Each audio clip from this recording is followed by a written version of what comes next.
Hey guys!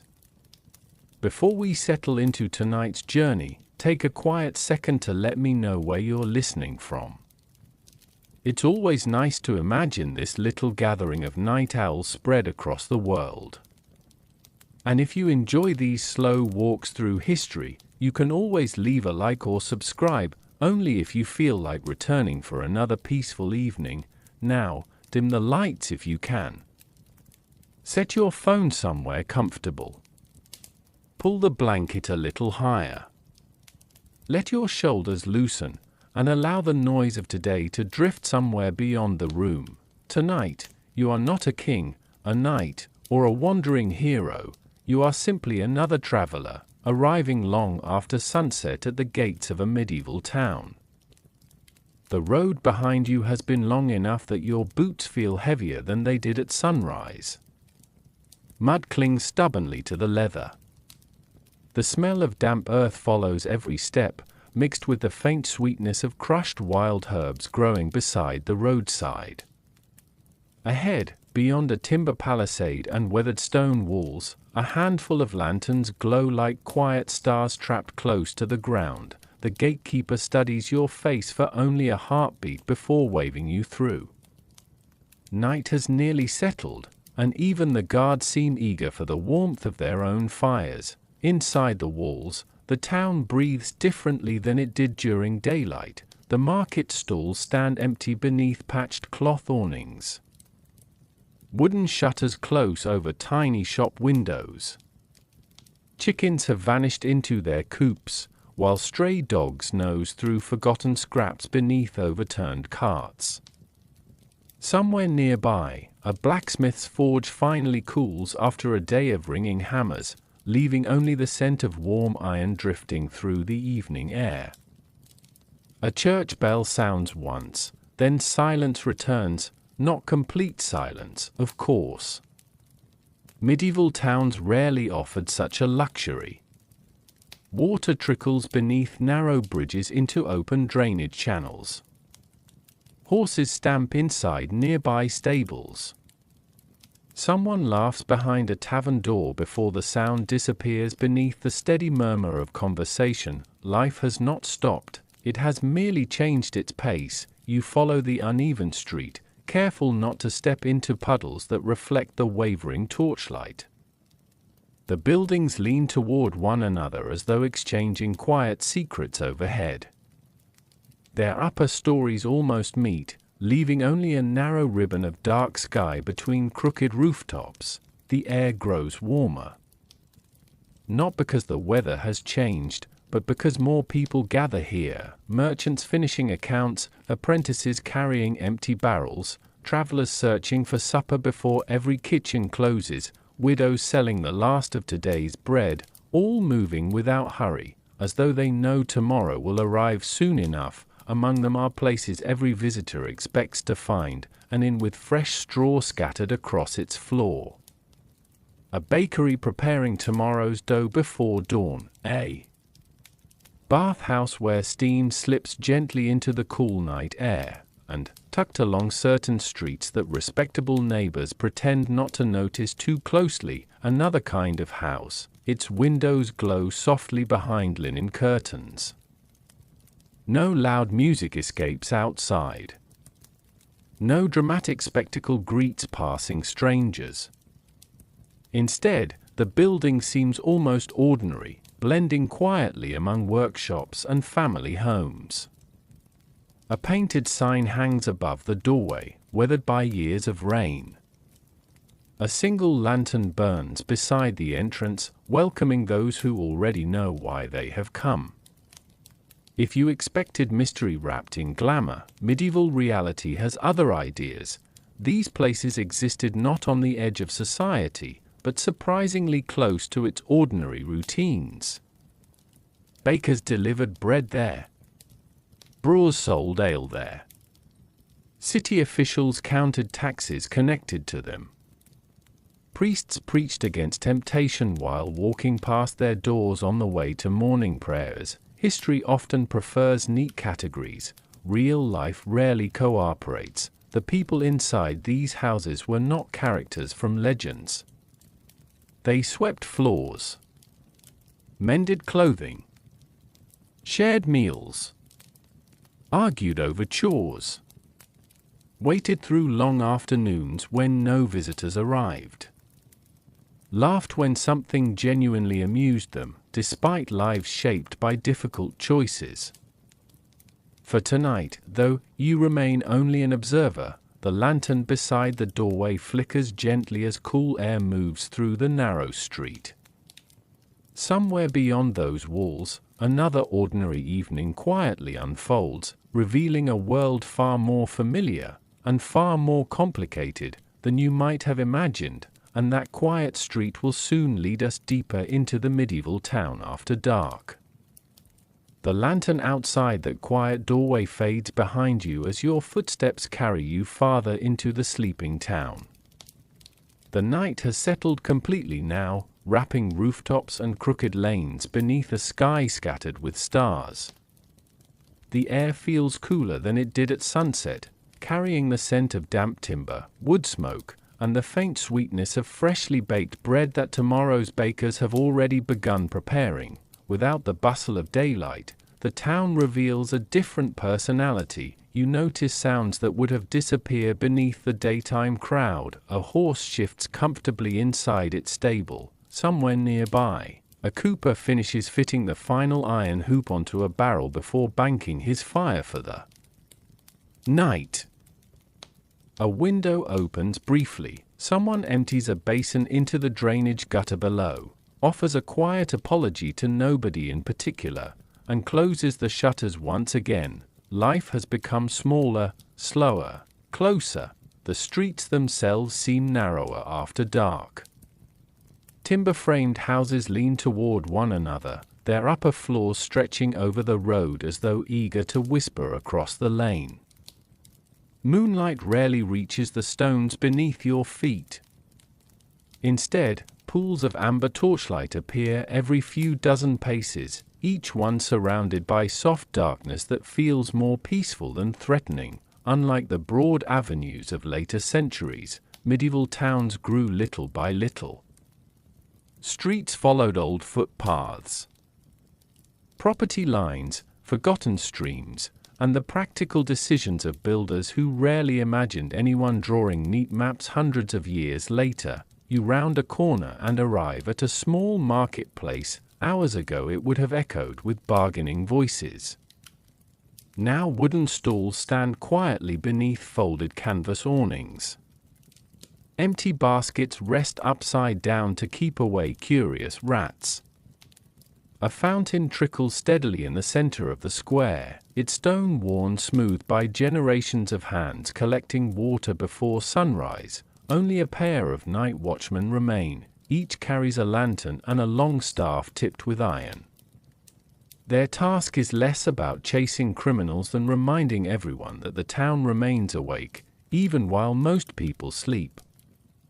Every so often one calls the hour aloud, his voice echoing gently between the buildings before fading into silence again. Fire worries them far more than thieves. Nearly every house is built from timber, packed tightly beside its neighbors. Thatched roofs dry quickly during summer, and a single forgotten candle can become tomorrow's disaster. The watchman pause occasionally, glancing upward toward chimneys to ensure no sparks drift where they should not. The smell of smoke is everywhere, comforting, necessary, respected. Farther along, an inn spills warm light across the street. The laughter inside is subdued now, softened by tired voices and heavy mugs. A merchant folds away his travel cloak before climbing the narrow stairs. Two pilgrims warm their hands beside the hearth while quietly discussing tomorrow's journey toward a distant shrine. Outside, the stable boy brushes a patient mule beneath hanging lanterns, speaking gently to the animal as though continuing a conversation begun hours earlier. Not every soul in town is preparing for sleep. The baker kneads dough by candlelight, knowing the first loaves must be ready before dawn. The miller, having worked with daylight, finally enjoys a simple supper beside his family. A midwife answers a cautious knock on her door and disappears into another winding street without complaint. Even the monastery beyond the town wall remains awake, where monks rise during the night to sing quiet prayers before returning to their beds. Time moves differently here. There are no glowing clocks, no hurried schedules, only bells, stars, and habit. As you continue walking, certain streets grow noticeably quieter. Homes become larger, windows cleaner, doors sturdier. Elsewhere, the lanes narrow again, where workshops stand shoulder to shoulder with modest cottages. Every neighborhood tells its own story without saying a single word. Then, almost without realizing it, you notice another familiar glow, a lantern hanging outside an ordinary-looking building, not hidden, not proudly displayed, simply present. Nearby stands a public bathhouse, where the last buckets of warm water are being emptied before morning. Across the street, an inn settles into silence as travelers climb into straw-filled beds. Between them rests the quiet house you noticed before, existing as naturally as every other business around it. In many medieval towns, these places occupied surprisingly practical locations. Travelers arriving late often found lodging, bathing, food, and other services gathered within the same neighborhood. City officials preferred such arrangements because they were easier to supervise, easier to tax, and easier to keep separate from churches, schools, and certain residential streets. Nothing here announces itself dramatically. History rarely does. Instead, ordinary routines continue beneath the soft glow of candles. While every doorway hides another small piece of everyday medieval life, and before long, we'll step beyond one of those doorways to discover why such houses became part of medieval society at all. The quiet lantern outside that ordinary doorway seems almost unchanged from the night before. Nothing about it asks for attention. Nothing about it suggests mystery. Yet as you pause beneath its warm glow, it becomes easier to understand why this house was never simply an accident of the medieval town. It belonged to a much larger picture, one shaped by custom, commerce, religion, and the practical habits of everyday life. The street is already beginning to wake. A dairymaid balances wooden pails across her shoulders before sunrise. A cart loaded with onions rattles over uneven stones toward the market square. From somewhere beyond the rooftops comes the steady rhythm of a monastery bell welcoming another day. For many people, life follows familiar routines. For this house, it does as well. A woman unlatches the front shutters and sweeps yesterday's dust from the doorway with a birch broom.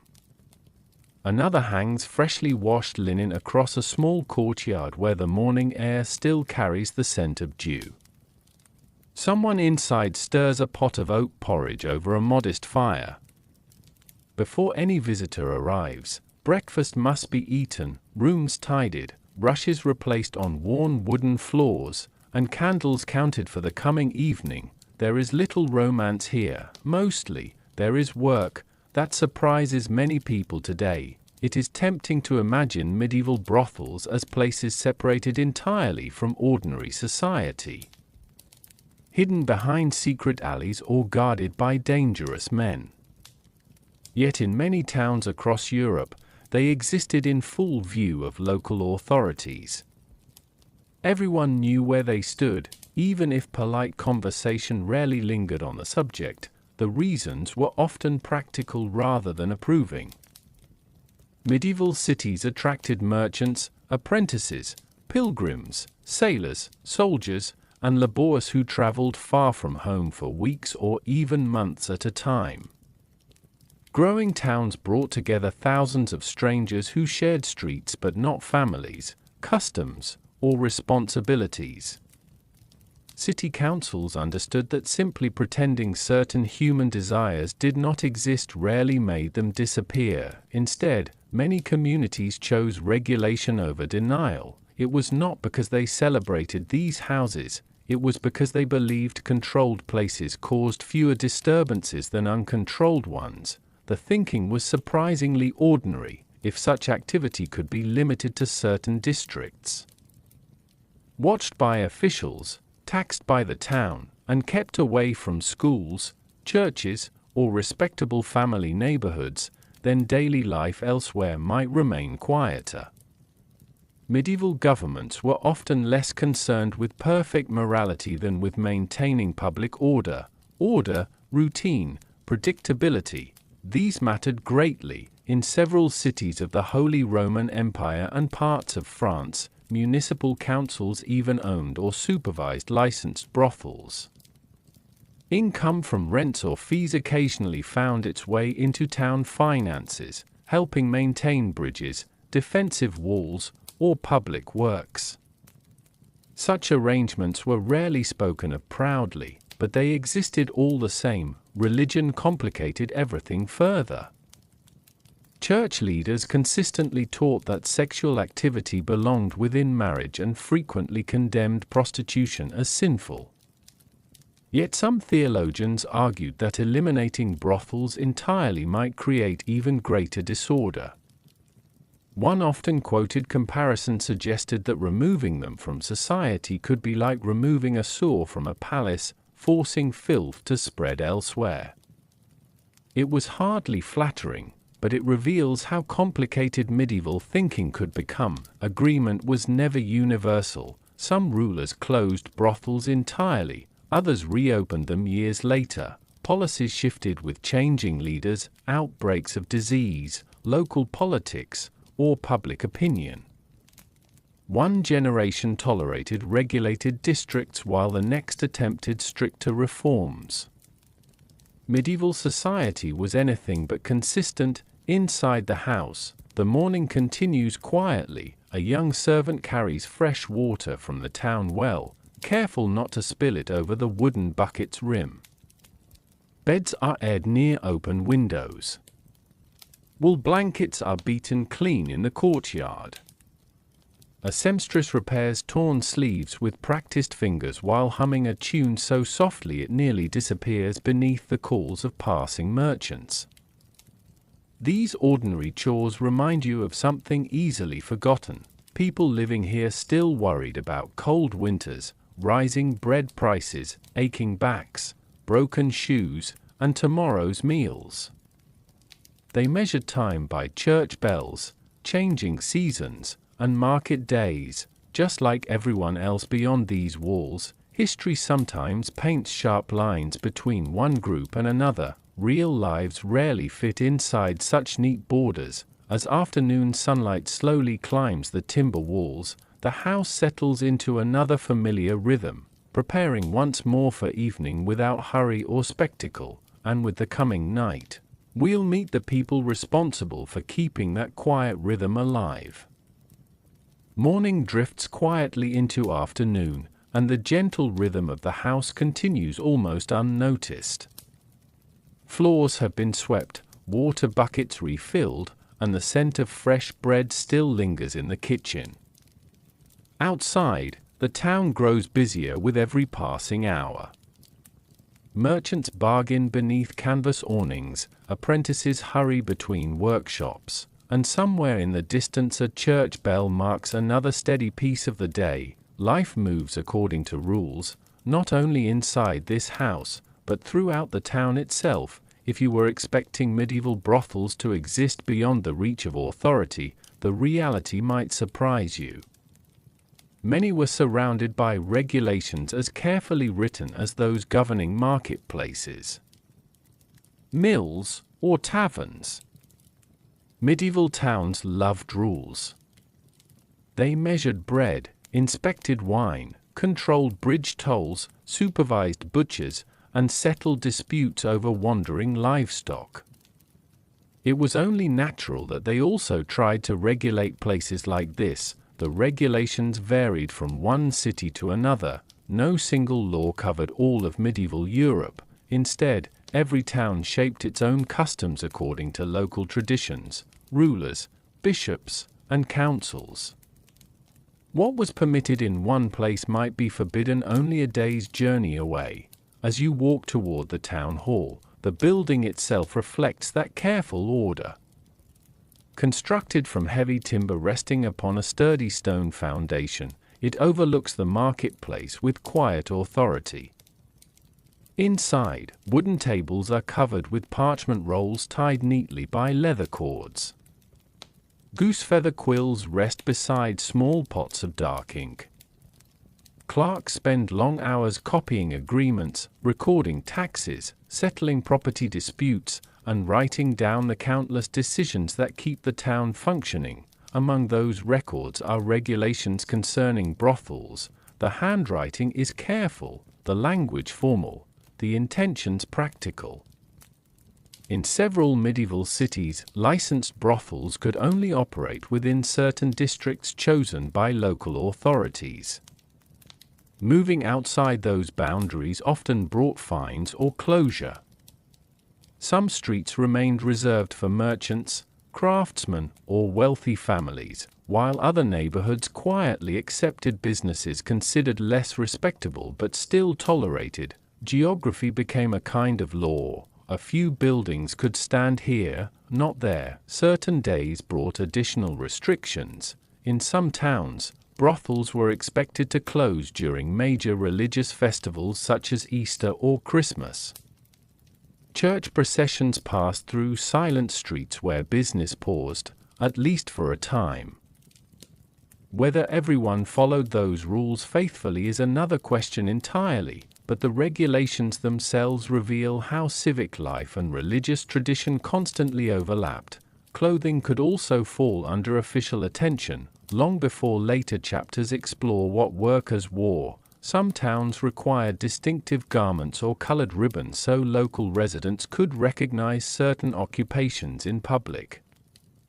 These rules changed frequently and were enforced with varying enthusiasm, but they reflected medieval society's fondness for placing every person into a visible category. Order created comfort, or at least the appearance of it. The officials responsible for enforcement were not mysterious figures dressed in black cloaks. More often they were ordinary town officers, bailiffs, or constables carrying staffs that marked their authority. They walked familiar streets, knew local shopkeepers by name, and occasionally stopped to inspect businesses, settle disagreements, or collect payments owed to the town. Even neighbors became part of this quiet system. If noise continued too late into the night, if fights disturbed nearby homes, if fires were carelessly left burning, complaints eventually reached the council chamber. Practical concerns often mattered more than moral speeches. Inside the brothel itself, these regulations shaped everyday routines in small ways. Candles had to be counted carefully because open flames worried everyone in crowded wooden buildings. Doors were secured at certain hours. Visitors arriving after curfew might find themselves turned away, not from cruelty, but because breaking municipal rules carried consequences for the entire household. A woman quietly checks the iron latch before sunset. Another records household expenses on a wax tablet before wiping the surface clean for tomorrow. Nothing about these moments feels dramatic, yet they are reminders that this house exists inside the same web of responsibilities as every bakery, bathhouse, or tavern nearby. The medieval town survives through agreements, habits, and countless unwritten understandings shared between neighbors. Laws provide the framework, but ordinary people give those laws their shape through daily choices, quiet compromises, and familiar routines repeated season after season. As evening shadows begin stretching across the marketplace once more, the town prepares for another ordinary night beneath its carefully ordered streets, and before those doors open again, we'll meet the people whose hands quietly guided the household from one day to the next. The evening settles over the town once again, almost as though it has rehearsed this moment countless times before. The last merchants fold their canvas awnings, apprentices hurry home carrying the smell of sawdust and iron on their clothes, and smoke rises lazily from hundreds of chimneys into the cool blue sky. One by one, lanterns begin to glow along the streets, inside the familiar house. However, the busiest part of the day is only just beginning. A candle is trimmed with a small knife so it will burn evenly through the evening. Fresh rushes are scattered across the wooden floor, filling the rooms with the faint scent of dried herbs. A kettle hangs above the fire, quietly steaming. Someone checks that enough clean linen has been folded. Nothing happens by chance. Someone is making sure of that. Popular stories often imagine medieval brothels as places ruled by frightening figures lurking in shadows, barking orders at everyone around them. Reality was usually quieter, and considerably more ordinary. Every household needed someone to manage it, whether it was a farmhouse, an inn, a bakery, or a brothel. Someone had to keep accounts, purchase supplies, settle disagreements, arrange repairs, pay taxes, and make certain tomorrow's bread was ordered before today's loaf had disappeared. Most often, that responsibility belonged to a woman known in many towns simply as the madam or the keeper of the house. She rarely resembled the dramatic characters found in later novels. Instead, imagine a middle-aged woman seated beside the hearth with a wax tablet resting across her lap. She counts a small collection of silver pennies before scratching careful marks into the softened wax with a pointed stylus. Every candle purchased, every loaf delivered, every pitcher of ale carried through the front door eventually finds its place in her quiet calculations. Running a household required memory more than force. She remembers which merchant delivers firewood before winter, which laundress returns linen neatly folded, which cooper repairs leaking barrels without charging extra. The house survives through relationships as much as coins. Visitors occasionally mistake her calm manner for kindness alone. It is something more practical than that. She understands that arguments cost money, broken furniture costs money, illness costs money. An unhappy household becomes difficult to manage. So much of her day is spent preventing problems before they begin. A loose floorboard is repaired, a cracked window shutter is replaced, the kitchen stores are counted before shortages become emergencies. The work is surprisingly familiar to anyone responsible for a busy home. In several medieval cities, records suggest that some keepers even signed formal agreements with municipal councils. Their names appeared in tax documents, rental contracts, and court records, revealing lives woven directly into the administration of the town rather than hidden beyond it. Not every keeper followed the same path. Some had once worked in similar houses themselves before age or circumstance led them toward management instead. Others inherited leases from family members or business partners. A few were widows who discovered that experience, careful bookkeeping, and local connections allowed them to oversee a licensed establishment more successfully than many men. Experience became its own education. No university taught these skills. The town itself did. This evening a brewer delivers 2 fresh casks of ale balanced carefully on a handcart. The keeper inspects each barrel, taps the wooden staves with practiced fingers, and nods with quiet satisfaction before payment changes hands. Later, a carpenter arrives to repair a staircase railing polished smooth by years of use. They discuss the cost without raised voices. A simple handshake settles the agreement. Business continues, steadily, almost invisibly. Even disputes inside the house often arrive first at the keeper's door. A misunderstanding over wages, a visitor who has misplaced a purse, a supplier requesting payment a day earlier than expected. Rarely are these matters solved through shouting. Instead, they are answered with conversation, compromise, and occasionally a firm reminder that tomorrow's business depends upon today's reputation. The keeper understands something every successful medieval merchant eventually learns: trust travels farther than gossip. A household known for fairness attracts reliable suppliers.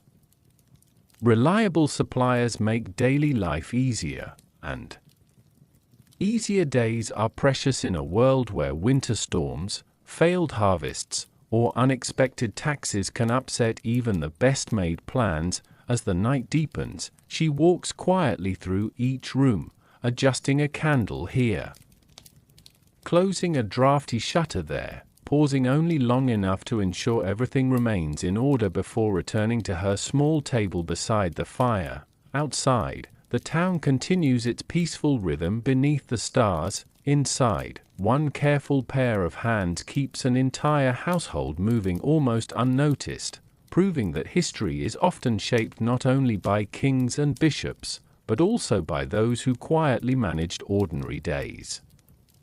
And among the people she guides each evening are women whose own journeys to this house began in remarkably different ways. The house settles into another familiar morning. The last candle from the previous night has burned down to a small pool of cooled wax. Window shutters swing open to welcome pale sunlight into rooms that now feel surprisingly ordinary. Someone sweeps yesterday's rushes into a wicker basket. Someone else carries buckets from the public well, careful not to spill the cold water across the uneven stones. Another day begins, not with drama, simply with routine. As you watch these quiet chores unfold, a question naturally follows: how did the women living here arrive at this house in the first place? The answer is rarely as simple as stories would have us believe. There was no single path, no single reason, no single life. Each woman carried her own history long before she crossed this doorway. Imagine a farming village several days' walk from the town. A poor harvest has left the fields thin and dusty. The family's grain stores are almost empty before winter has even begun. A father studies the sky each evening, hoping for rain that never comes. A mother quietly patches the same wool cloak for another year because there is no money for new cloth. When food becomes scarce, difficult choices follow. One daughter leaves home to seek work in the growing town. She imagines kitchens needing servants, wealthy households hiring maids, perhaps a bakery, perhaps a brewery. Perhaps anything that offers regular meals and a roof above her head. Thousands of young women made similar journeys throughout medieval Europe. Expanding towns promised opportunity that villages often could not. Sometimes those hopes became reality. Sometimes they did not. Employment could disappear overnight if a household dismissed servants after a poor harvest or the death of a wealthy employer. Without family nearby, finding another position quickly became a race against hunger. For some women, this house became one of the few places still offering shelter. Elsewhere, another story begins differently. A merchant dies unexpectedly during a trading journey. His widow inherits debts instead of prosperity. Guild rules in certain towns make it difficult for her to continue her husband's business alone.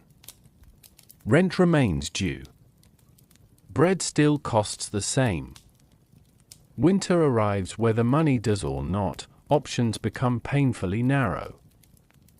Work that once seemed unimaginable slowly becomes one of the few remaining choices. There were also women escaping lives already filled with hardship. Some fled violent homes. Others lost parents during outbreaks of disease. A few arrived after wars or local conflicts disrupted entire communities, leaving families scattered across unfamiliar regions. The medieval world offered little in the way of public assistance. There were churches that distributed alms, monasteries that sometimes provided temporary shelter, charitable hospitals for the poor or sick, but resources were limited, and not everyone found help before necessity overtook hope. this does not mean every woman arrived unwillingly. History is more complicated than simple categories. Some entered because earnings could exceed those available through domestic service, spinning wool, or seasonal agricultural labor. Others viewed the work as temporary, hoping to save enough money to begin another life elsewhere. Whether those hopes succeeded is another story. Around the kitchen table this morning, conversation remains gentle. One woman peels onions for the midday stew. Another carefully mends a torn apron using coarse linen thread. A third laughs quietly after remembering a story from childhood about chasing geese through muddy fields. For a brief moment, they are not defined by occupation. They are simply people sharing breakfast, sharing memories, sharing another ordinary morning. One of the youngest women pauses beside the window. She watches children racing across the marketplace, weaving between water barrels while their mothers call after them. A faint smile crosses her face before she returns to folding freshly washed linen. Perhaps she remembers her own village, perhaps she does not. The narrator cannot know, neither can history. Medieval records preserve taxes, contracts, and court proceedings far more carefully than private thoughts. The quiet hopes carried inside someone's heart usually vanished long before parchment could record them. What remains are scattered clues, a signature on a lease, a payment entered into an account book, a name written beside a parish record, enough to remind us that every statistic once belonged to an individual life. As afternoon sunlight warms the timber walls, the household returns to its familiar rhythm once again. The fire crackles softly beneath the cooking pot. The scent of barley bread drifts through the rooms. Outside, carts rumble toward the marketplace as though every day has always unfolded exactly this way. Yet each woman carries an unseen journey that began long before this doorway ever came into view, and as evening approaches once more, we'll discover how those separate lives slowly blended into the shared routine within these walls. Morning arrives so gently that it almost feels as though the house has never truly slept. The first light slips through narrow leaded glass windows, painting thin lines across worn oak floorboards. Ashes in the hearth are stirred back into life with careful hands. A kettle begins its quiet song long before the rest of the town fully awakens. Outside, pigeons settle along the rooftops, while somewhere nearby a rooster proudly announces a sunrise that everyone already seems to know has arrived. Inside these walls, another ordinary day begins. Not every hour is busy. In fact, much of life here is surprisingly slow. The popular imagination often fills medieval brothels with constant noise and endless visitors. Yet reality was usually shaped by waiting. Long stretches of the day passed with household work, quiet conversation, and the endless maintenance required to keep any medieval building standing. The day begins with cleaning. Bundles of fresh rushes are carried inside to replace those scattered across the floor days earlier. Mixed among the reeds are fragrant herbs, lavender where it can be afforded, sweet woodruff, or rosemary gathered from nearby gardens. These plants soften everyday smells while making the rooms feel a little more welcoming. Nothing is wasted. Old rushes become bedding for animals. Broken wooden bowls are repaired rather than discarded. Even worn clothing is cut into strips for cleaning cloths. One woman kneels beside a long bench, polishing its surface with a scrap of wool dipped lightly in beeswax.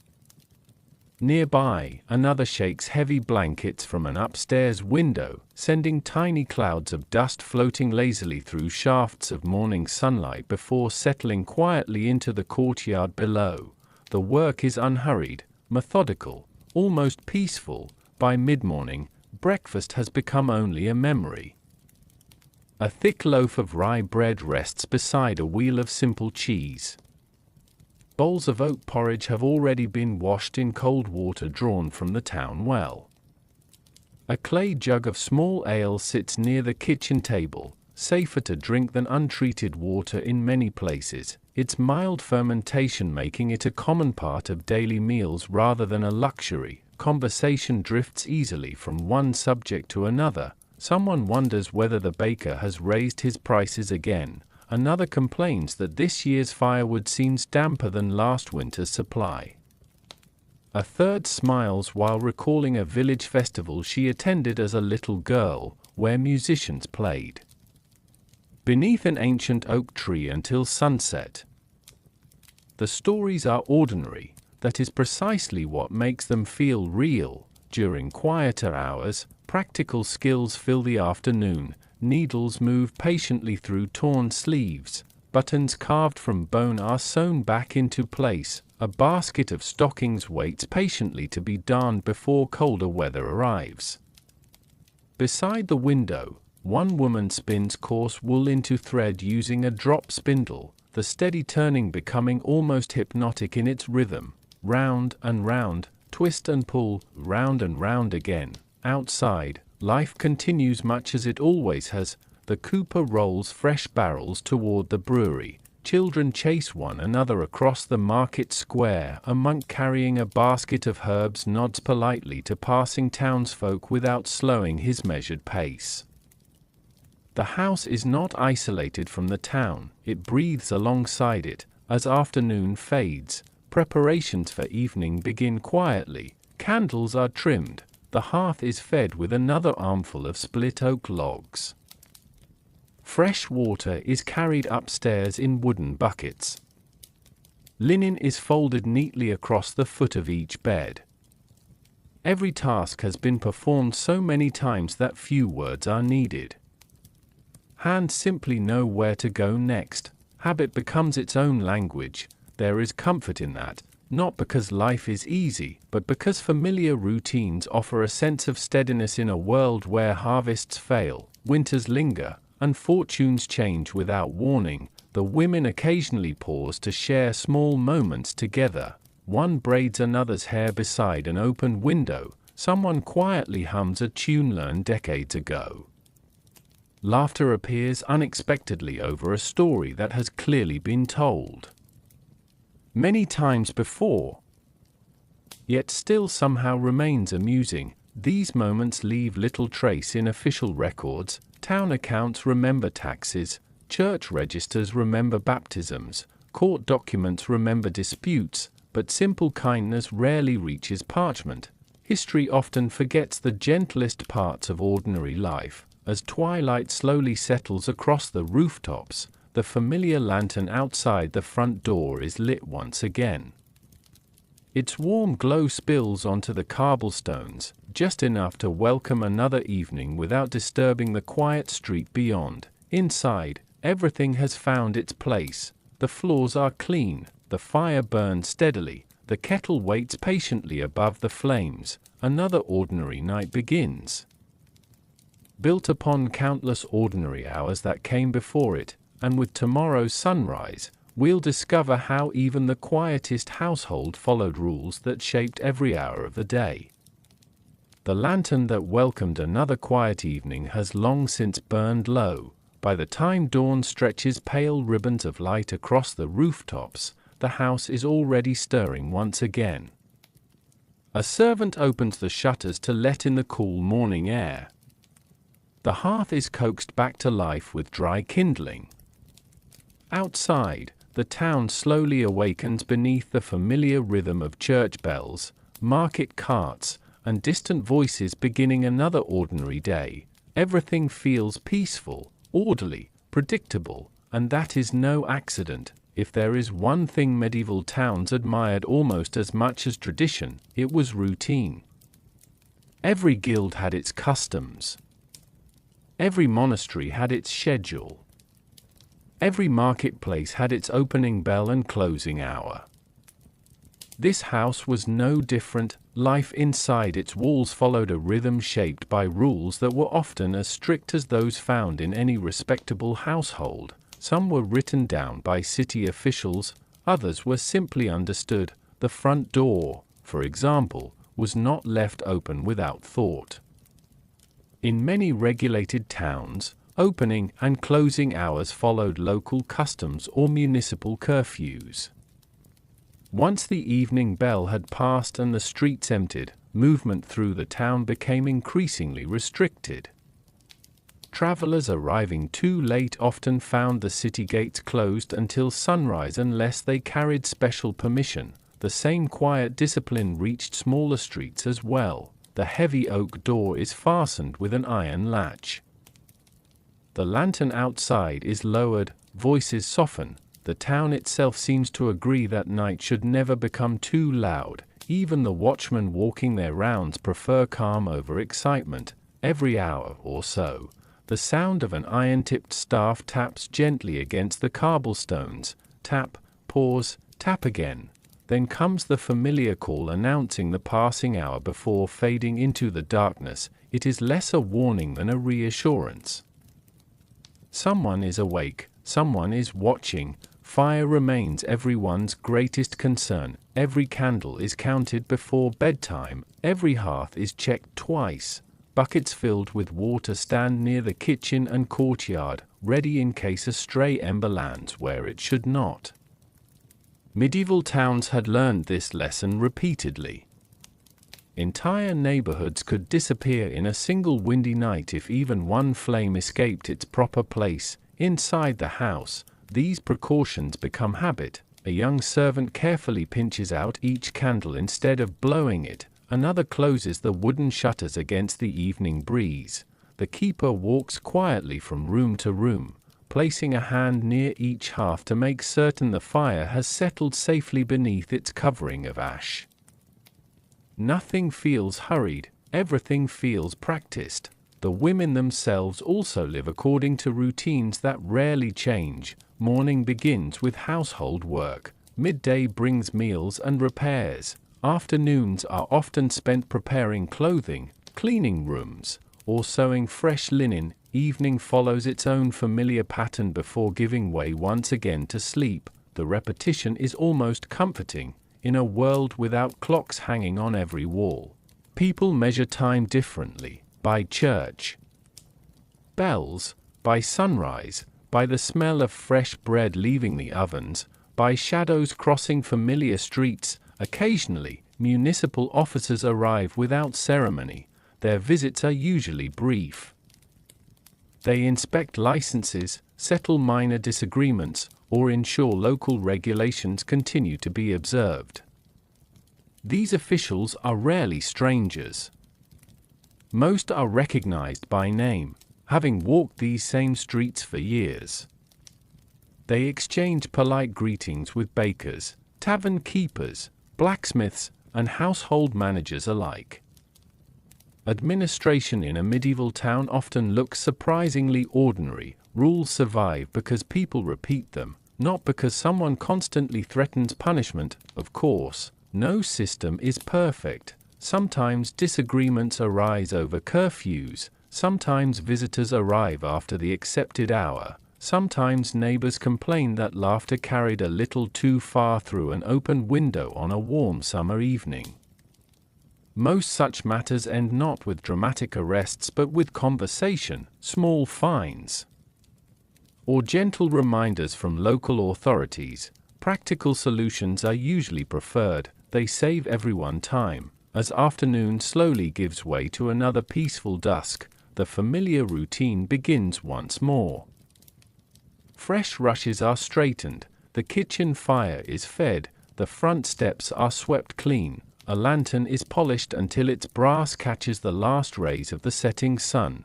These quiet rituals create something more valuable than strict obedience. They create stability, the kind of stability that allows dozens of ordinary lives to move together beneath one roof, each person knowing what tomorrow will probably bring, and before long, those ordinary routines will lead us to something every household depended upon. The careful counting of coins, wages, and the true cost of everyday life in the medieval town.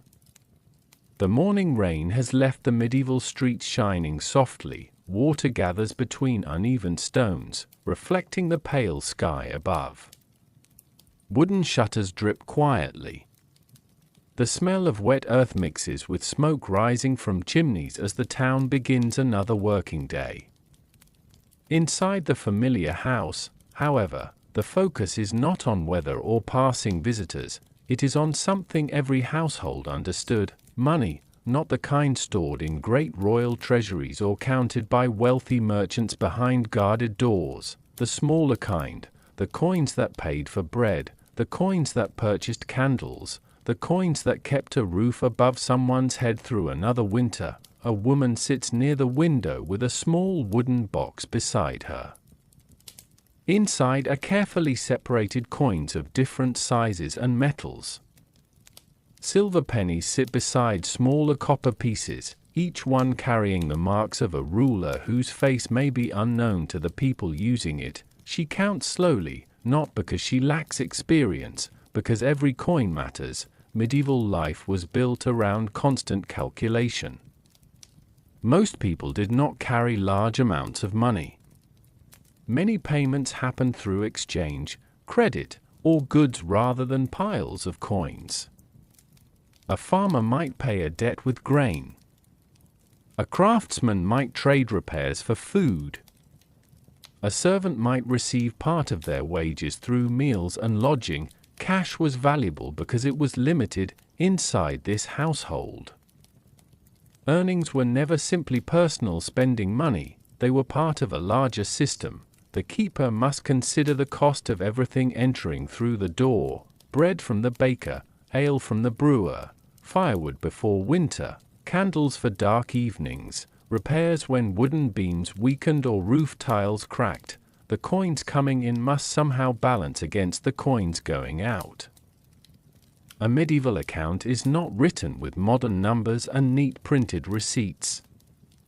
Instead, records often appear as simple handwritten notes on parchment or wax tablets, listing payments, debts, and agreements in the careful language of the time. A merchant arrives carrying a small sack of supplies. The keeper greets him near the doorway. They discuss the price of goods. No dramatic bargaining, no shouting, just the familiar conversation of two people who have made similar arrangements many times before. The merchant wants payment. The household needs supplies, both. Understand the other side of the exchange. This was how medieval commerce often worked. Personal relationships mattered. A reliable supplier was worth more than a slightly cheaper one who delivered poor goods. A trusted customer mattered more than a single large payment. Reputation followed people from street to street. For the women living inside the house, earnings could vary greatly depending on location, season, and local conditions. A busy trading city offered different opportunities from a small village market town. A festival period might bring more travelers. A difficult winter might reduce spending as families and visitors saved every coin they could. Nothing was guaranteed. The calendar itself influenced daily life. During religious festivals, certain activities could be restricted. During harvest season, many people were focused on agricultural work.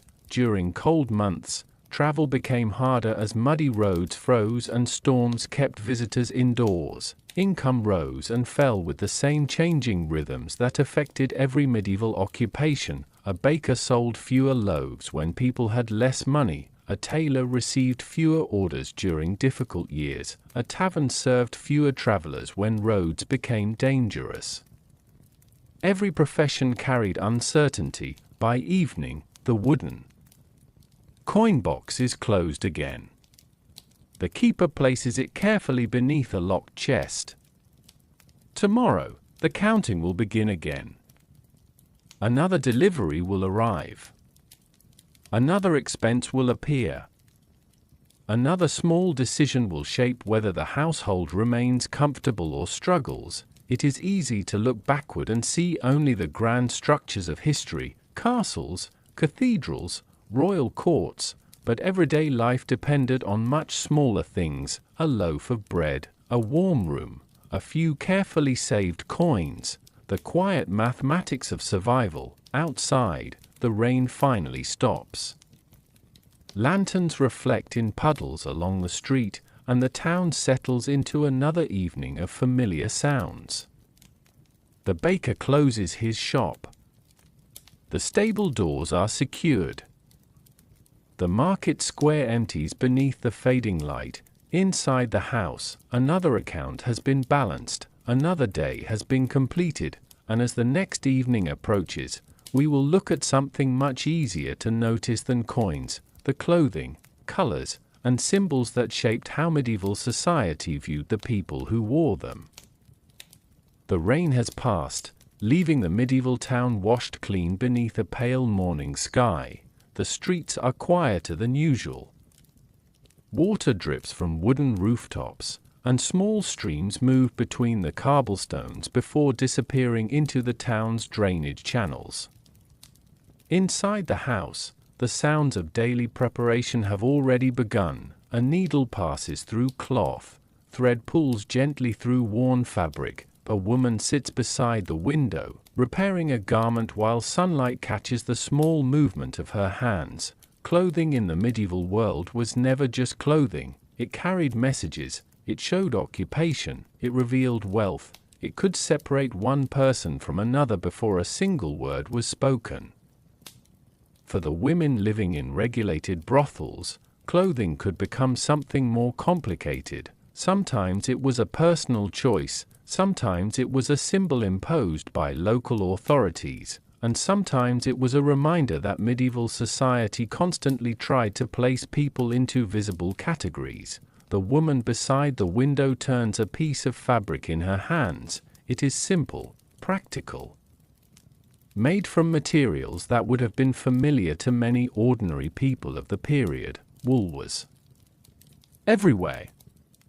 It was durable, warm, and available in different qualities depending on wealth. Linen was lighter and often used for undergarments or summer clothing. Silk existed, but for most people it remained a luxury connected to wealthy merchants, nobles, and distant trade networks. Most clothing was repaired again and again. A torn sleeve was not immediately thrown away. A faded dress was not replaced simply because its color had changed. Fabric represented labor. Spinning thread took time. Weaving cloth required skill. Dyeing materials required resources. A single garment could represent weeks of work before it ever reached someone's body. This is why clothing laws appeared throughout medieval Europe. Authorities often worried about appearance. They worried about social boundaries becoming unclear. They worried that people might dress above their position, confusing the visible order they believed society depended upon. Sumptuary regulations attempted to control what different groups could wear. These laws varied widely, but they reveal an important part of medieval thinking. Clothing was not merely personal decoration, it was social language. For women working in regulated brothels, some towns required identifying garments, colors, or accessories. The exact rules differed from place to place, and they changed over time. In some areas, authorities required certain markings so residents could distinguish these women from others in public spaces. The reasoning behind such rules was complicated. Officials claimed they wanted clarity. Church leaders often wanted visible separation between different lifestyles. Town councils wanted social control, but for the women who wore these signs, the experience could be far more personal. A ribbon, a hood, a particular color, a small detail that others immediately recognized. A piece of fabric could carry a heavy meaning. Inside the house, clothing preparation remains part of ordinary life. A woman sits near the fire, stitching a loose seam before evening. Another carefully brushes dirt from a wool cloak. A third sorts through garments that have become too worn for public use but can still serve as cleaning cloth or bedding material. Nothing is wasted. The medieval household survives through patience. The keeper occasionally examines new clothing deliveries from local merchants. She checks the quality of wool, the strength of stitching, and whether the price matches the material. Like everything else, clothing is connected to the household's careful balance of expenses. A cloak protects against winter wind, a linen shift provides comfort beneath heavier layers, a pair of sturdy shoes means the difference between walking confidently through muddy streets and suffering through every step. Even the smallest items matter: buttons, belts, pins, head coverings. These details rarely appear in grand historical paintings, but they shaped everyday existence. As evening approaches, the women prepare their clothing for another night. Sleeves are straightened, hair is arranged, loose threads are trimmed.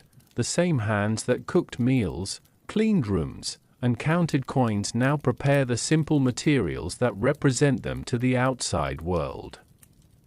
The lantern outside the doorway is lit once again. Beyond it, the medieval town continues its own evening rituals. Merchants close their shops. Families gather around fires. Travelers search for warm rooms before the gates close. Everyone wears something, everyone is judged by something, and in this world, fabric could speak almost as loudly as words, yet beneath every garment was a person carrying their own worries, memories, and hopes, and soon we will look at the greatest concern that followed nearly every medieval household: the fragile connection between health, illness, and survival. The lantern outside the doorway burns more quietly tonight. The streets beyond the house have grown colder, and the warmth of the hearth feels more valuable than ever. A small fire crackles beneath an iron pot, sending gentle waves of heat through the room. Someone places another piece of wood onto the flames. Someone else folds a clean cloth and sets it beside a basin of water. In the medieval world, simple preparations often carried great importance, because illness was never far away. For every person living in a crowded town, health was a constant balance between good fortune and difficult circumstances. Clean water was not always easy to find. Understanding of disease was limited.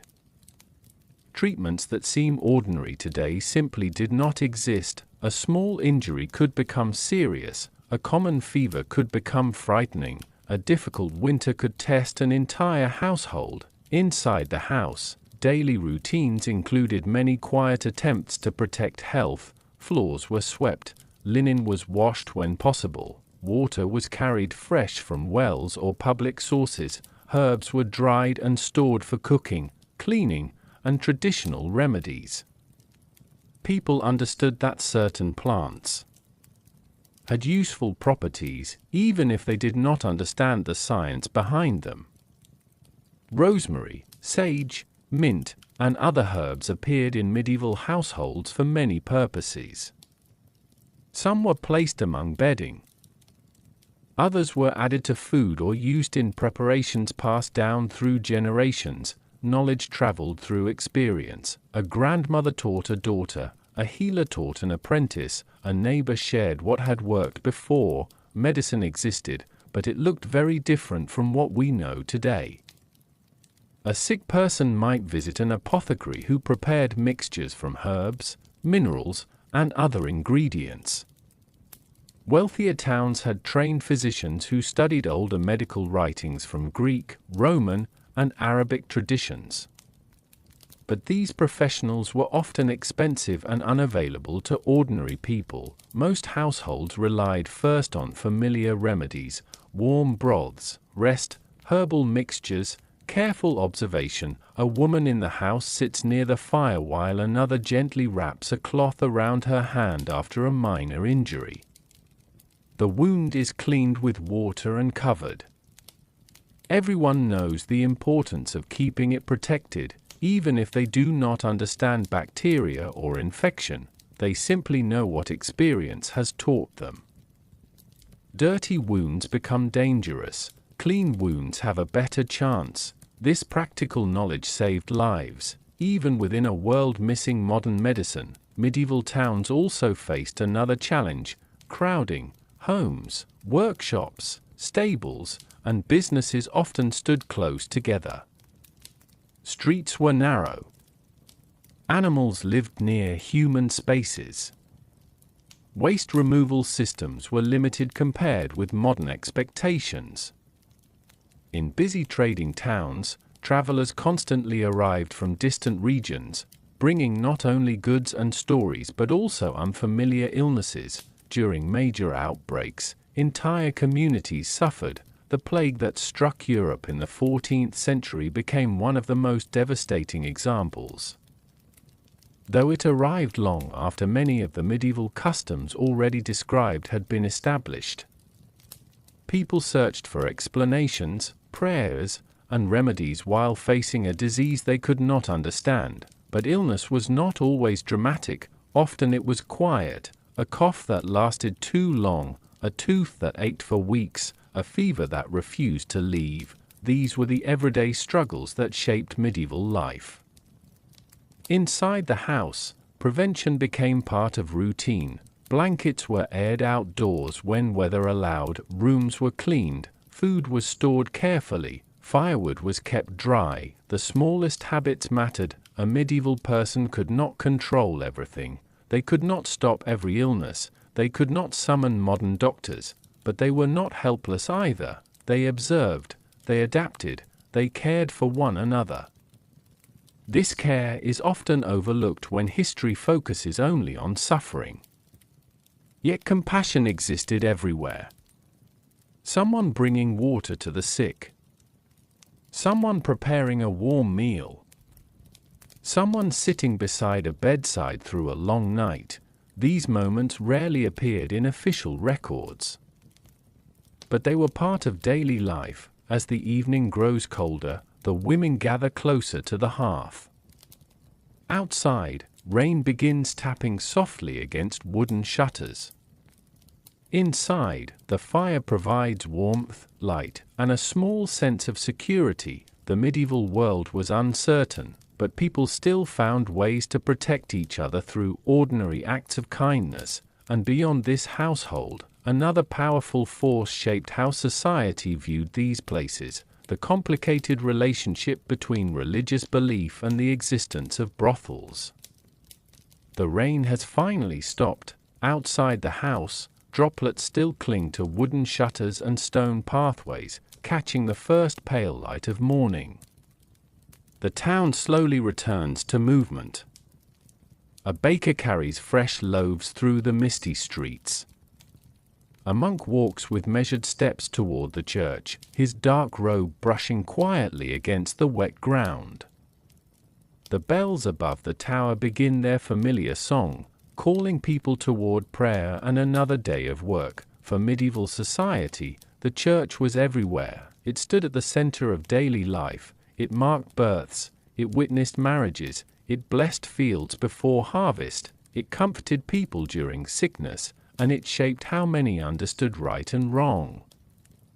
So naturally, places like this house existed under the shadow of religious opinion.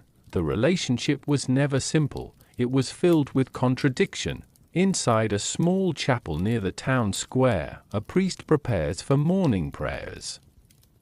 Candles flicker before painted images of saints. A few villagers kneel quietly, asking for guidance, protection, or forgiveness. The teachings are clear. The church considered prostitution sinful. Religious leaders frequently warned against sexual activity outside marriage and encouraged people to follow the moral expectations of Christian society. Sermons spoke about temptation, discipline, and the importance of controlling human desires. Yet medieval thinkers also lived in the real world. They walked the same crowded streets, they saw the same markets, they understood the same human weaknesses. This created a complicated conversation that lasted for centuries. Some religious leaders wanted these establishments removed completely, others believed that regulated brothels, while morally wrong in their eyes, might prevent what they considered even greater disorder. It was an uncomfortable compromise, not approval, not acceptance, a reluctant tolerance. Some medieval theologians compared prostitution to an unpleasant but necessary part of society, arguing that controlling it was preferable to pretending it did not exist.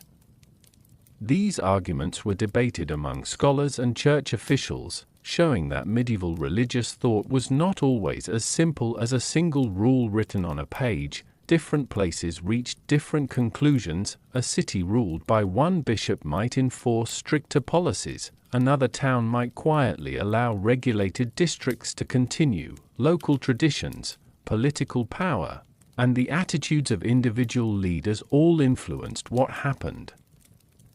The church and town authorities often existed side by side, sometimes cooperating, sometimes disagreeing. Back in the household, these larger debates are distant from everyday concerns. A woman folds clean linen beside the window, another prepares vegetables for the evening meal, someone pauses when the church bells ring, as many people throughout the town do, marking the passing hours with a sound heard by rich and poor alike.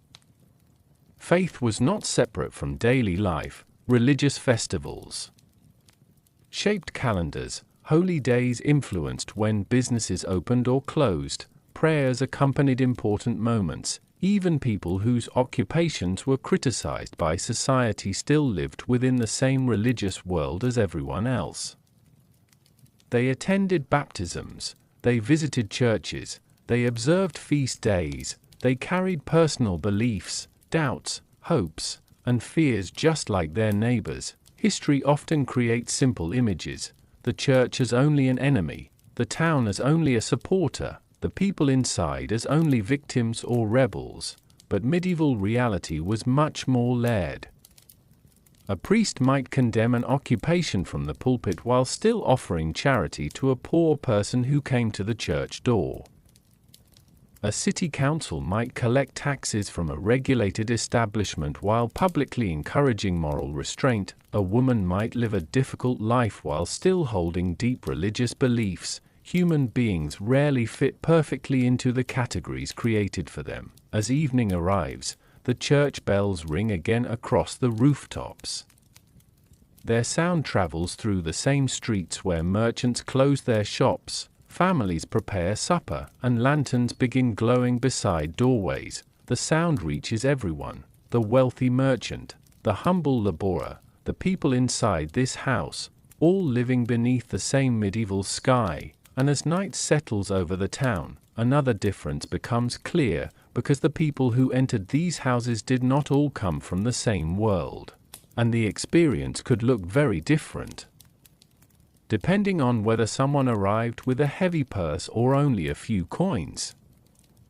The church bells fade into the evening air, leaving behind the familiar sounds of the medieval town settling into night. A cart rolls slowly over the stones before disappearing around a corner. A tavern door closes with a soft wooden creak. The last customers at the marketplace carry their purchases home beneath flickering lanterns. Inside the house, another evening begins, but not every visitor who crossed this doorway arrived with the same story. Medieval towns were filled with people from completely different worlds living only a few streets apart. A wealthy merchant might pass a tired laborer on the same road. A nobleman's servant might stand beside a farmer waiting to buy bread. The distance between rich and poor could be measured not only by possessions, but by clothing, food, homes, and opportunities. The same differences appeared among visitors who entered places like this. A wealthy client arrived carrying the signs of his position. Perhaps a fine wool cloak rested over his shoulders.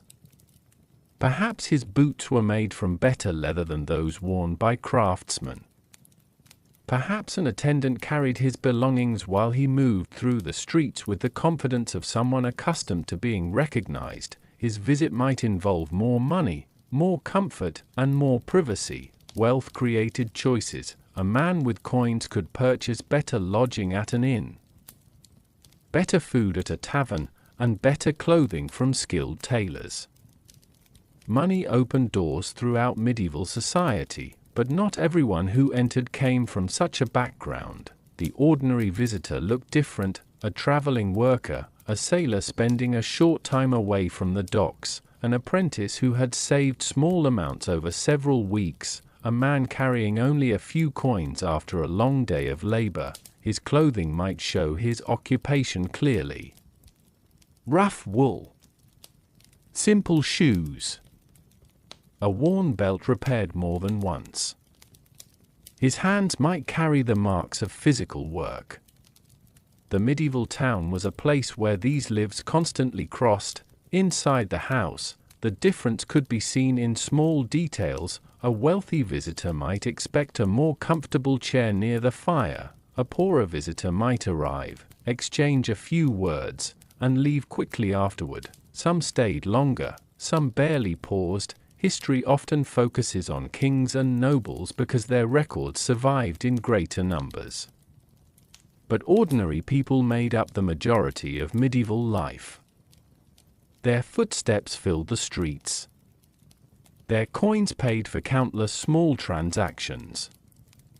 Their choices shaped the rhythm of towns just as much as the decisions of wealthy families. The keeper understood these differences well.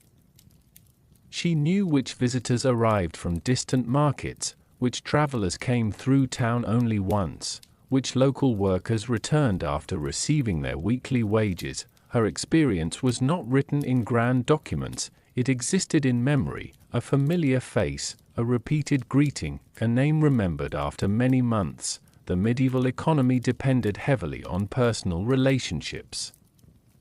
People lived close together, worked close together, and often knew more about each other's lives than they might have preferred. Privacy was rare, reputation mattered. A merchant's honesty could determine whether others traded with him. A craftsman's skill decided whether customers returned. A household's reputation influenced whether suppliers and visitors continued to come. Even within a world shaped by social divisions, everyone depended on trust. One evening, a wealthy merchant arrives wearing a dark blue wool cloak. Rainwater glistens on his shoulders as he steps beneath the lantern. The keeper greets him calmly, just as she would any other visitor. Later, a tired traveler arrives carrying a small leather pouch. His journey has been long, and his boots are covered in dust from the road. He pauses beneath the same lantern. Different lives. Same doorway. The medieval world was full of these contrasts: a castle tower rising above a poor neighborhood, a noble carriage passing a farmer's cart, a wealthy merchant sharing a street with someone who owned almost nothing. History becomes more interesting when these worlds are placed side by side, because the past was never divided into only heroes and rulers. It was made from millions of ordinary meetings between people who would never have shared the same place in another society. As the night grows quieter, the lantern outside the doorway continues burning steadily. The street becomes empty again, but the memories of each visitor remain within the walls and beyond the differences of wealth and status. There was another reality that shaped life here: the need for protection, safety, and the people who controlled what happened when conflicts appeared. The lantern outside the doorway continues to glow, but the peaceful street around it tells only part of the story. Morning arrives quietly. A baker sweeps flour from his shop entrance. A merchant checks the wheels of his cart before another journey. The town watch passes through the marketplace, their familiar footsteps echoing against the stones. Medieval towns often looked calm from a distance, but beneath that calm was a constant effort to maintain order. Crowded streets brought crowded problems: arguments over money, disputes between neighbors, drunken disagreements after long evenings in taverns, conflicts between travelers who knew they might never see one another again. Every occupation faced risks, and people working in brothels were not protected from the difficulties of medieval life. In many ways, their position could leave them especially vulnerable because society often judged them harshly while still allowing the establishments themselves to exist. Inside the house, The keeper understands this reality well. She keeps the atmosphere controlled. Visitors are expected to behave according to certain boundaries. A person who became disruptive could damage the reputation of the entire household. A single serious conflict could bring unwanted attention from authorities or complaints from neighbors. Maintaining peace was not simply about comfort. It was about survival. Medieval towns relied heavily on local officials to handle disputes. Unlike modern police forces with permanent stations and organized departments, medieval protection often came from combinations of town guards, watchmen, bailiffs, and local authorities carrying out specific duties. Their responsibilities were broad. They watched for fires, they guarded important buildings, they responded to public disturbances, they helped enforce decisions made by town courts. A watchman walking through the streets at night was not searching for adventure, he was maintaining the fragile balance of ordinary life. His lantern moved through the darkness as he checked familiar corners, the marketplace, the bridge, the road near the town gate, the streets where taverns remained open later than others. His work was repetitive, but repetition created safety. Inside regulated establishments, authorities sometimes created rules meant to reduce conflict. Certain visitors could be restricted. Hours could be controlled. Fights and disturbances could lead to fines or punishment. Again, the reality depended greatly on the town. Some places enforced regulations carefully, others did so unevenly. Medieval law was rarely the same everywhere. A wealthy visitor might receive different treatment from a poor laborer. A local citizen might have stronger connections than a stranger passing through. Social status influenced almost every part of medieval justice. This inequality was one of the most important features of the period. Justice existed, but it did not always arrive equally. Inside the house, the women developed their own ways of handling difficult moments. They learned which visitors were respectful, which conversations suggested trouble, which situations required the keeper's attention. Experience became a form of protection, a quiet warning, a carefully chosen word, a decision to end a disagreement before it became something larger. Much of this knowledge was never written down. It lived through observation, through memory, through women teaching each other what they had learned. Outside, the medieval town continued as always. A blacksmith struck glowing metal beneath a workshop roof. Children carried messages between households. Merchants argued over prices in the market. Life carried on beside both kindness and conflict. It is easy to imagine medieval streets as either romantic or dangerous, but most days were somewhere between those extremes. People were not constantly surrounded by chaos. They were simply living in a world where communities depended on cooperation because there were fewer systems to solve problems from a distance. Neighbors knew each other, officials knew the streets they guarded, households relied on their own experience. As evening arrives, the keeper closes the shutters halfway and listens to the familiar sounds outside. The town bell rings. Footsteps pass. A distant conversation fades into the night. The house remains quiet, the fire remains warm. The women inside continue with the same small routines that have carried them through countless evenings before.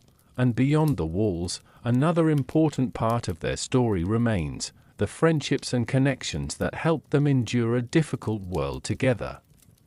The night watchman's footsteps slowly disappear into the distance.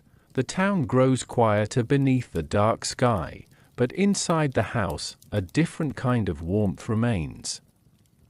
The fire in the hearth has settled into glowing embers, casting a soft orange light across wooden walls and simple furniture. Outside, the cold air moves through the narrow streets, but within these walls, voices continue in gentle conversation. because even in difficult circumstances, people searched for connection. They always have. The medieval world could be harsh, work was uncertain, illness could arrive without warning, money could disappear quickly, but no person lived entirely alone inside this house. Survival depended not only on coins or rules, it depended on people. A woman sits near the fire, carefully untangling a piece of thread that has become knotted. Beside her, another prepares tomorrow's clothing. They speak quietly about ordinary things, the price of bread, the weather changing, a letter received from someone far away, a memory from childhood, small conversations, simple moments, yet these were often the things that made difficult days bearable. Modern records rarely preserve friendships, they preserve contracts, payments, court cases, official decisions, but they rarely tell us who shared meals together, who offered comfort after a difficult evening, or who quietly helped someone through sickness. Those details disappear easily. Still, traces remain. Women in medieval households often depended on one another because daily life required cooperation.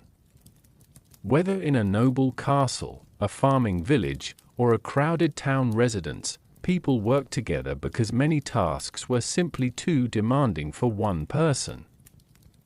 Cooking, cleaning, repairing clothing, caring for the sick, preparing supplies, inside the house, these responsibilities became shared routines. One woman carries water from the well while another prepares the evening meal. Someone repairs a torn sleeve before winter arrives. Someone remembers exactly how another person prefers her tea of herbs prepared when she feels unwell. These gestures may appear small, but small gestures build trust. Trust creates belonging, belonging creates strength. The youngest women in the household often learned from those who had lived there longer. They learned how to navigate the town, how to speak with suppliers, how to recognize familiar faces, and how to handle the countless small situations that never appeared in official instructions. Experience passed quietly from one person to another, not through books, not through formal lessons, through observation, through conversation, through shared work. An older woman demonstrates how to repair a loose seam without wasting fabric. The younger woman listens carefully. Later, she will show someone else. This is how knowledge traveled through many medieval communities, from hand to hand, from memory to memory. The friendships formed inside these walls were not always perfect. Like any group of people living together, disagreements happened. Someone might become frustrated after a difficult day. Someone might feel homesick. Someone might wish for a different path, but even disagreement existed alongside cooperation. A person could be annoyed with someone in the morning and still bring them soup by evening. That was the reality of shared life.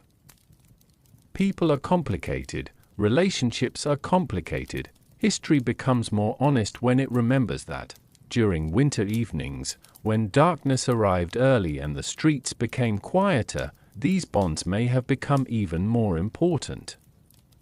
A warm fire and familiar voices could transform a cold room into a place of comfort. A woman looking out the window at falling snow might remember a village she left years before. Another might talk about a dream of opening a small shop someday. Another might simply enjoy the laughter of a friend telling the same story for the 100th time. Hope did not always disappear simply because circumstances were difficult. Sometimes hope survived through companionship. The medieval town outside continued changing. New merchants arrived. Old neighbors moved away. Seasons passed. Yet inside this house, certain things remained constant. The same table, the same hearth, the same familiar faces returning each evening, the same quiet understanding that everyone inside carried burdens others might never fully know. As another night settles over the rooftops, the women gather near the fire one more time. Their voices blend with the soft crackling of burning wood, creating a sound as old as human history itself, people telling stories, people sharing warmth, people finding moments of peace wherever they can, and as the years continue moving forward. Another question slowly approaches: what happened when these women grew older and the life they knew began to change? The winter wind moves softly through the medieval streets. Outside, the town has changed with the passing seasons. The bright colors of summer markets have faded into the deeper browns and grays of colder months. Wooden carts leave darker tracks across muddy roads. Chimneys release steady streams of smoke as families gather closer to their fires. Inside the house, time is measured differently, not by grand events, not by the names of rulers, but by small changes: a familiar face that now moves a little slower, a hand that pauses before lifting a heavy bucket, a voice that sounds different after many years. Aging was a reality every medieval person faced, though it arrived differently depending on wealth, health, and circumstance. Life expectancy statistics can be misleading because many people died young from illness or accidents, but those who survived childhood could live well into later decades. Growing older did not mean life simply stopped, it meant life changed. For women who had spent years working in regulated brothels, those changes could create new challenges. Their position in society was already complicated, and age could make finding income more difficult. A younger woman might attract more attention from visitors. An older woman often relied more heavily on experience, relationships, and other skills developed over time. The house itself tells this story quietly. Near the kitchen table sits a woman who once carried heavy baskets from the market every morning. Now she spends more time preparing meals, repairing clothing, and helping organize household tasks. Her hands still move with confidence, even if they no longer work as quickly as they once did. She knows where everything belongs, which merchant offers fair prices, which supplier can be trusted, which small problems should be solved before they become larger ones. Years have given her knowledge, and knowledge has value. In medieval communities, older people often became keepers of memory. They remembered traditions, family connections, and practical lessons learned through decades of experience. A younger woman asks where a certain herb grows best. The answer comes immediately. A servant wonders how to repair a damaged piece of furniture. An older hand demonstrates. The past remains alive through those who remember it. Some women who grew older may have moved into different roles. They might become managers of households, servants, cooks, laundresses, or companions to others. Their paths depended on their circumstances, connections, and opportunities available in their town. There was no single ending. Some found stability, some faced continued hardship, some disappeared from historical records entirely, leaving behind only a name written in a document or a brief mention in a court record. That silence can feel frustrating, because behind every missing detail was a person, someone who had favorite foods, someone who remembered childhood summers, someone who had laughed with friends beside a fire, someone who had watched the same streets change over many years. Medieval records often tell us what people owned or what disputes they had, but they rarely capture the quiet emotional moments of aging. A woman sitting near a window watching snowfall, a familiar song remembered from youth, a conversation with someone who had known her for decades. These moments existed even if parchment did not preserve them. Inside the house, older women sometimes became important figures for those just arriving. Their experience helped younger workers understand the routines, expectations, and challenges of the household. They became teachers without official titles, guides without formal recognition. Their wisdom came from simply having lived outside The town continues its endless cycle. A new apprentice begins work at a workshop, a merchant replaces an old cart, a child grows tall enough to help in the family business. Everything changes. Everything continues. As evening arrives, an older woman sits beside the hearth, watching younger members of the household prepare for another night. The firelight reflects across her face, showing years of memories that no painting could fully capture. She has seen countless evenings like this, and yet each one remains its own small moment in time. The medieval world often remembered people by their roles: merchant, servant, widow, worker, but behind every title was a person who grew older, adapted, and searched for a place in a changing world. And for some, the greatest challenge was not simply growing older, but wondering whether another life beyond these walls was still possible. The winter evening fades slowly into spring. Snow that once covered the narrow streets has disappeared, leaving behind damp stones, fresh grass along the edges of the road, and the familiar sounds of a town waking after colder months. The markets grow louder again. Travelers return to the roads. Bakers open their shutters earlier as sunlight begins arriving before the morning bells. Inside the house, life continues, but for some women who lived within these walls, another thought may have appeared quietly over the years. Could there be another life, a different road, a different doorway? The idea of leaving was not impossible, but it was rarely simple. Medieval society was built around connections. Family, occupation, location, reputation, and money all tied people to their circumstances. Leaving one place often meant entering another world without protection or certainty. For someone without savings, relatives nearby, or a trusted person willing to help, starting again could be extremely difficult. Imagine a woman standing near the town gate before sunrise. The road stretches ahead. Behind her is everything familiar: the streets she knows, the faces she recognizes, the routines that have shaped her years. Ahead is uncertainty. A larger city, a distant village, a household where nobody knows her name. The dream of freedom often collided with the practical reality of survival. Where would she sleep? How would she earn money?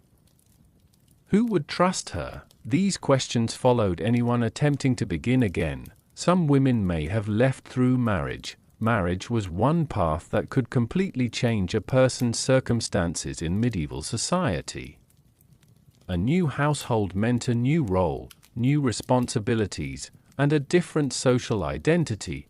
Others may have saved enough money to establish another occupation, a small shop, a domestic position, work as a laundress, seamstress, or servant. Skills gained over years could sometimes open unexpected doors. Experience mattered. A woman who understood household management, clothing repair, cooking, or negotiation carried knowledge that could be useful elsewhere, but not every attempt succeeded.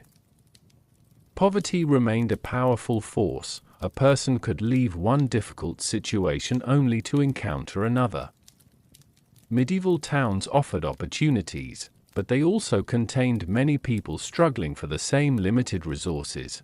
Work was competitive, housing was expensive, food prices changed with harvests. A fresh beginning required more than courage, it required circumstances to cooperate. Inside the house, conversations about leaving may have happened quietly, not as dramatic declarations, more often as small hopes shared beside the fire.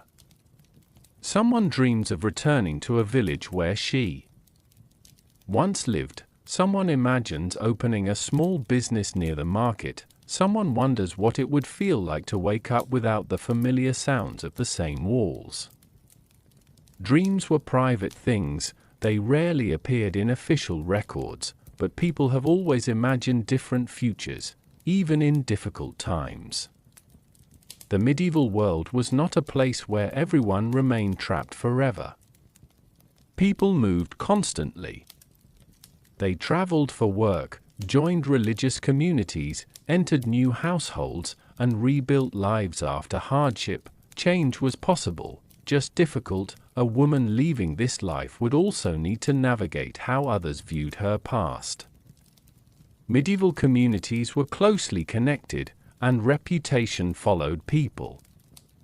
A person could move to another town hoping for a fresh start, but new beginnings were not always completely free from old memories. Still, history contains examples of people changing direction, widows becoming business owners, servants gaining new positions, poor workers finding stability through unexpected opportunities. Human lives rarely moved in straight lines. As spring sunlight enters the courtyard, the women continue their daily tasks. Someone hangs freshly washed cloth to dry. Someone repairs a wooden chair. Someone prepares food for the evening. The same routines remain, yet every person inside carries private thoughts about tomorrow. Some will stay, some will leave, some will find new paths, others will simply continue, creating meaning within the life they already know. The road outside the town gate waits patiently, as it always has, and beyond that road lies another part of the medieval world where these houses often existed, near inns, bathhouses, and busy places where travelers passed through on their endless journeys. The road outside the town gate stretches beneath a warm afternoon sky. Travelers move slowly along the familiar paths that connect one medieval settlement to another. A merchant's cart creaks beneath the weight of cloth and spices. Pilgrims walk with wooden staffs in hand. A tired horse lowers its head beside a roadside inn, grateful for a moment of rest. For centuries, movement shaped medieval towns. People arrived, people departed, people searched for food, shelter, warmth, and a place to recover before continuing their journey. And where travelers gathered, businesses gathered too. Near many busy roads and town entrances, you would find the places designed to serve these constant movements. Inns, markets, bathhouses, workshops, and sometimes regulated brothels. The arrangement was practical, not mysterious. A traveler arriving after sunset needed somewhere to sleep. After days on dusty roads, he might want a warm meal, a drink, or the chance to wash away the dirt of travel. Medieval towns often developed clusters of services near one another because convenience mattered. Everything a visitor needed could be found within walking distance. The innkeeper knew the travelers, the baker knew the innkeeper, the bathhouse workers knew who had arrived from distant regions. The streets themselves became networks of information. Inside a medieval bathhouse, steam rises gently into the air. Wooden benches line the walls, copper and clay containers sit beside pools of warm water. For many medieval townspeople, bathing was not considered unusual. Public bathhouses existed in various regions and served as places not only for washing but also for social interaction. People met there, exchanged news, and maintained connections. The atmosphere was often practical, a place of warmth, a place of conversation, a place where travelers and locals crossed paths. Nearby inns performed a similar role. They were not simply sleeping places, they were meeting points. A merchant might share a table with a craftsman, a traveler might hear news from a city hundreds of miles away, a stranger could become familiar after only one evening beside the fire. This constant movement helped shape medieval urban life. The keeper of a regulated brothel understood these patterns. She knew that location mattered. A house positioned near busy streets had access to more visitors. A house too far from ordinary routes could struggle. Like any other business, success depended on where people naturally passed. Medieval authorities also considered location important. Many towns attempted to place certain activities in specific districts. The reasons varied. Sometimes officials wanted easier supervision. Sometimes they wanted to separate certain businesses from religious buildings or residential neighborhoods. The exact arrangements differed from city to city. There was no single medieval blueprint. Every town created its own version. In one city, a bathhouse might stand close to the marketplace. In another, inns might line the road near the gates. In another, certain businesses might be pushed toward the edges of town. The medieval landscape was always changing. Inside the house near the inn district, the sounds of travelers become part of everyday life. Boots crossing wooden floors, horses moving outside, coins placed on tables, voices speaking unfamiliar accents. The women living there would have encountered people from many backgrounds. Merchants carrying goods from distant regions. Sailors returning from long voyages. Workers searching for temporary employment. The medieval town was smaller than modern cities, but it was not isolated. Ideas traveled, languages mixed, stories crossed borders. A person sitting beside an inn fireplace might hear about another kingdom without ever leaving their own. As evening approaches, lanterns begin glowing along the street connecting the inn and bathhouse district. The smell of cooking fires fills the air. A musician plays softly outside a tavern while travelers settle in for the night. The town breathes.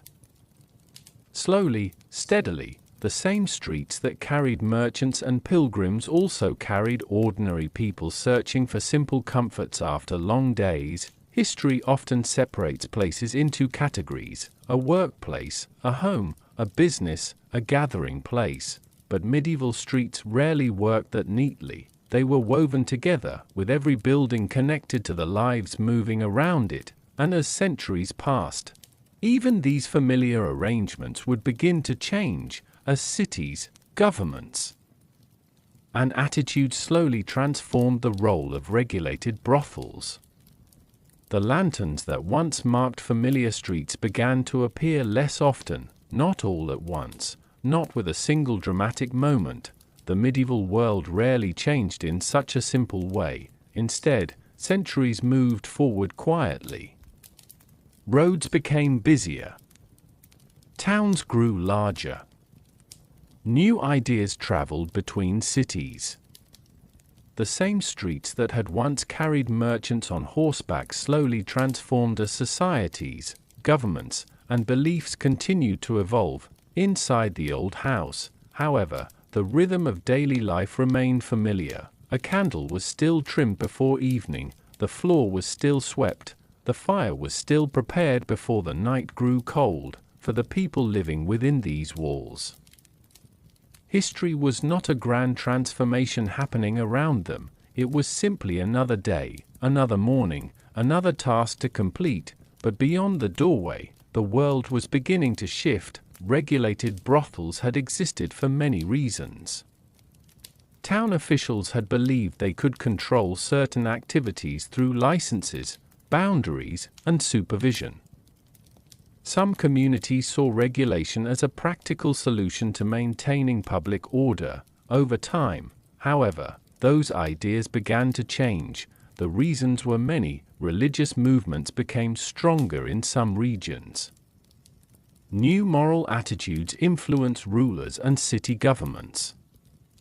Concerns about disease increased, especially as understanding of health slowly developed. Political leaders also changed their approaches to controlling urban life. A system that had once seemed practical could eventually become viewed differently. The same town council that had once recorded payments might later decide to close certain establishments.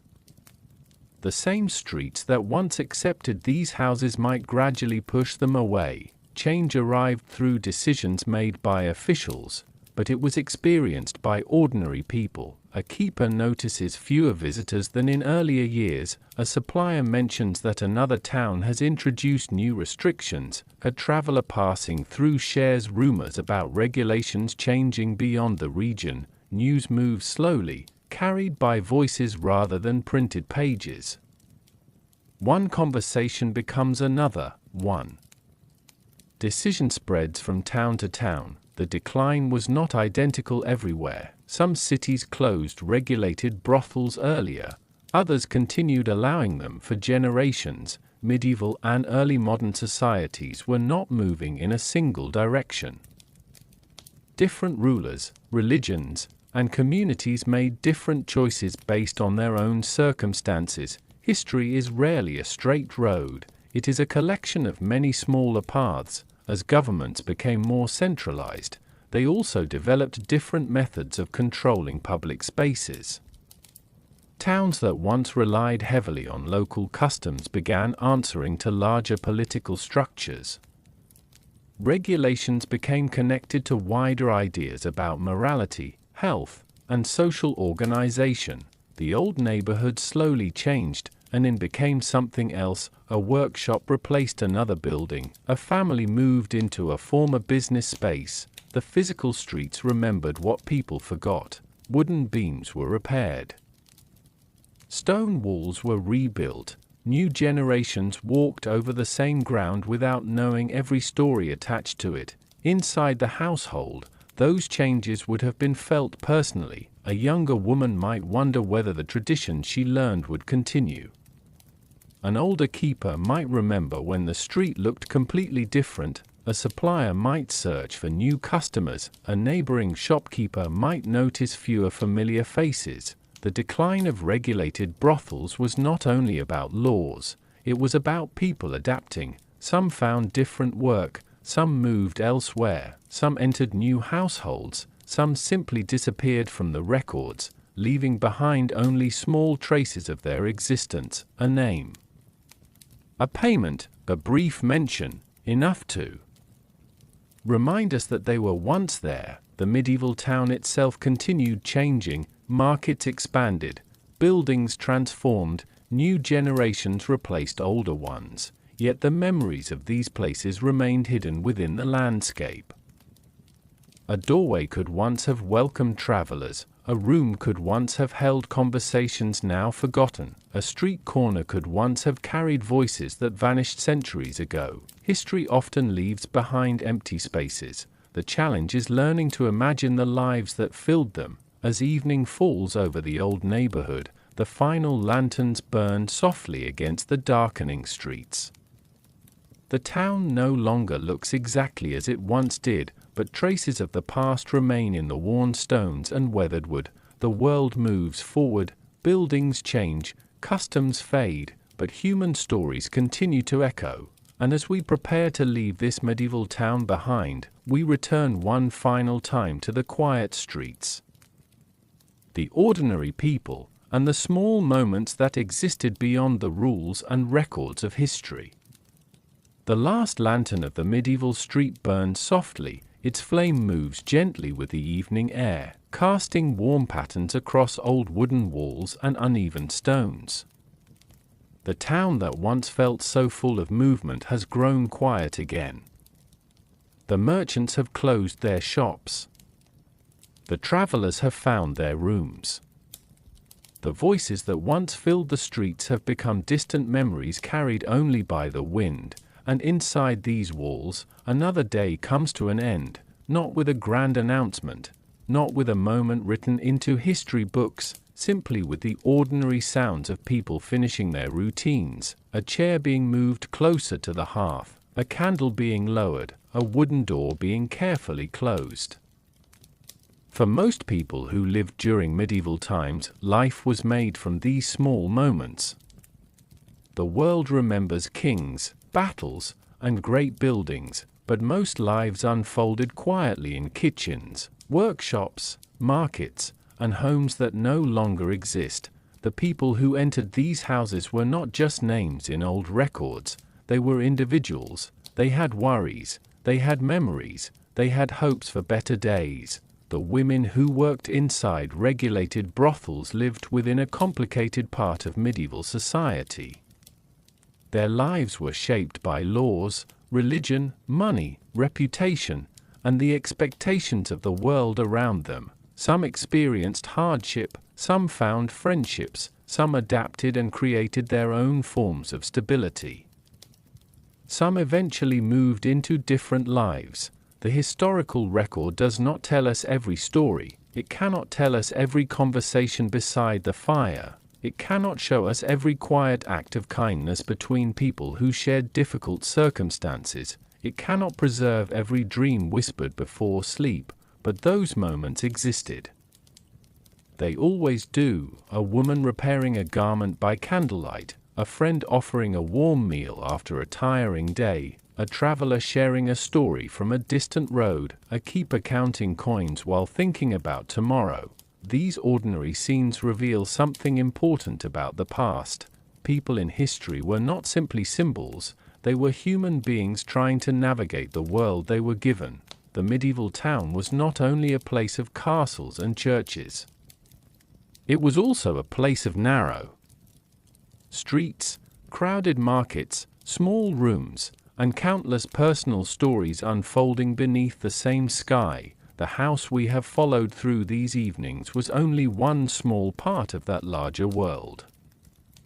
Beyond its walls were thousands of other lives, bakers waking before sunrise, blacksmiths working beside glowing fires, merchants traveling across dangerous roads, families gathering around simple meals, workers searching for stability, all of them connected by the same passing seasons, spring, summer, autumn, winter, the same rhythm that shaped human life for centuries. And perhaps that is the quiet lesson left behind. History is not only about what happened, it is about remembering that the people who lived before us also experienced ordinary days. They waited, they worked, they laughed, they worried, they dreamed. As the final candle inside the old house burns lower, the medieval town rests beneath the night sky. The stones remain. The streets remain.